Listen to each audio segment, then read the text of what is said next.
Na kwingineko ni kwamba viongozi wa kidini sasa wanasema kuwa kupandishwa hadhi ya taifa la Kenya kuwa taifa lililostawi kunaweza kuwa mzigo mzito kwa Wakenya, wakieleza kuwa fedha zinazotumika kuendesha azma hiyo zinapaswa kuwekezwa katika kuimarisha maisha ya wananchi.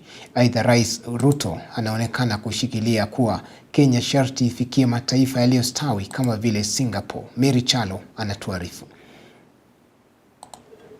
Kwa muda sasa, Rais William Ruto amekuwa akishikilia kuwa ni sharti taifa la Kenya lipande hadhi na kuwa kwenye ligi ya taifa la Singapore. Lakini kadri anavyozidi kuwekeza juhudi, upinzani kuhusu hatua hii umeendelea kushuhudiwa. By 2055, by God's grace, this nation will be a first world country. Baadhi ya viongozi wa kidini wameonekana kupinga hatua hii, wakisema kuwa gharama ambayo serikali inatumia kupandisha Kenya hadhi nyingine itakuwa mzigo kwa Wakenya, kwani itawalazimu kukatwa makato ya juu ili hazma ya Rais Ruto itimie.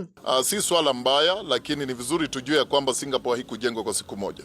Maana tukitaka kufanya kwa haraka sana, tutabebesha Wakenya mzigo mzito wa uchumi na tujiwekee madeni mengi ambayo yatasukuma Wakenya. Viongozi hawa wameitaka serikali kutumia fedha wanazowekeza katika kupandisha Kenya hadhi katika kuimarisha masuala yanayolikumba taifa la Kenya, ikiwemo afya, elimu na hata kuimarisha gharama ya maisha nchini. Na tunaambia serikali ya kwamba pesa ambazo zinaingia kwa ufisadi kwa hii nchi ni mingi sana, na kama zingetumika vizuri na kuchungwa, zingefanya hayo maendeleo ambayo serikali inapendekeza. Licha ya upinzani kutoka kwa viongozi tofauti na hata wa Kenya, Rais Ruto ameonekana kushikilia msimamo wake wa kuwa ni sharti safari ya kuelekea Singapore ianze, akisisitiza kuwa taifa la Kenya limesalia katika hadhi moja, miaka nenda miaka rudi, huku mataifa mengine yaliyokuwa katika hadhi moja na Kenya tayari yamekwisha pandishwa hadhi. Tumechelewa kubadilisha Kenya, tumechelewa kufukuza umaskini, tumechelewa kufukuza njaa. Hii nchi inaweza kubadilika kama watu wa Singapore walibadilisha kwao, wa Korea walibadilisha kwao, wa Malaysia walibadilisha kwao. Sisi tutabadilisha kwetu. Kwa upande wake, waziri wa fedha nchini John Mbadi aliashiria kuwa taifa la Kenya linanuia kupata shilingi bilioni 600 kutoka kwa ubinafsishaji wa mali ya umma katika lengo la kuhakikisha kuwa azma ya kupandisha Kenya hadhi inaendelea. Mbadi akisema kuwa muda utakaochukuliwa kupandisha Kenya hadhi utategemea jitihada na dhamira ya pamoja ya Wakenya.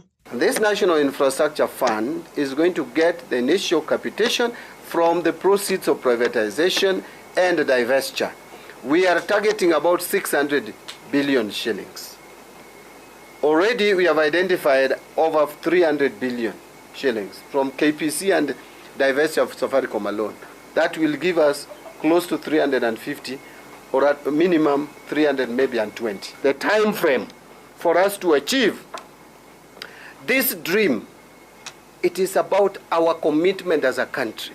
Let us for once believe that in ourselves. Lakini je, ili taifa litambulike kama taifa lililoendelea na kupandishwa hadhi, ni masuala yepi yanayopaswa kuzingatiwa? Taifa linapaswa kuhakikisha kuwa wananchi wake wanapata huduma bora za matibabu, mfumo bora wa elimu kwa wote nchini, na uchumi imara na endelevu kati ya mengine. Yote ambayo Rais Ruto amekiri kuwa tayari amekwisha anza kutilia maanani na kutekeleza. Mary Chalo, Undugu TV.